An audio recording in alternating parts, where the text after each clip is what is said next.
ইহুদিদের একটি পবিত্র ধর্মগ্রন্থের নাম তালমুদ। এই গ্রন্থের ব্যাখ্যা অনুযায়ী কিয়ামতের আগে ইহুদিদের একজন ত্রাণকর্তার আগমন ঘটবে। মুসলিমরা যাকে মসিহুদ দাজ্জাল নামে চিনে, যার নেতৃত্বে ইহুদিরা পুরো পৃথিবীকে শাসন করবে। ইহুদিদের এই মসিহ আগমনের প্রধান তিনটি শর্ত রয়েছে। তার মধ্যে প্রথম শর্ত হলো পুরো পৃথিবীতে ছড়িয়ে থাকা ইহুদিদের ইসরায়েলে জড়ো হতে হবে।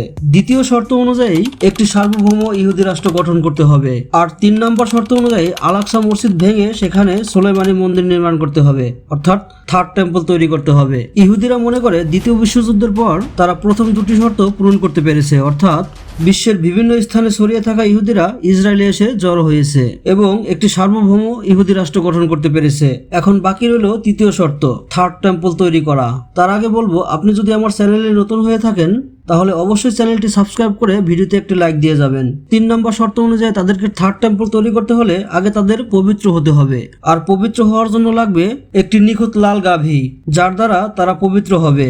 ইহুদিদের ধর্মবিশ্বাস অনুযায়ী একটি লাল গরুর রক্ত মাংস পোড়া ছাই ছাড়া তারা পবিত্র হতে পারবে না এবং সোলেমানি মন্দির বা থার্ড টেম্পলও নির্মাণ করতে পারবে না।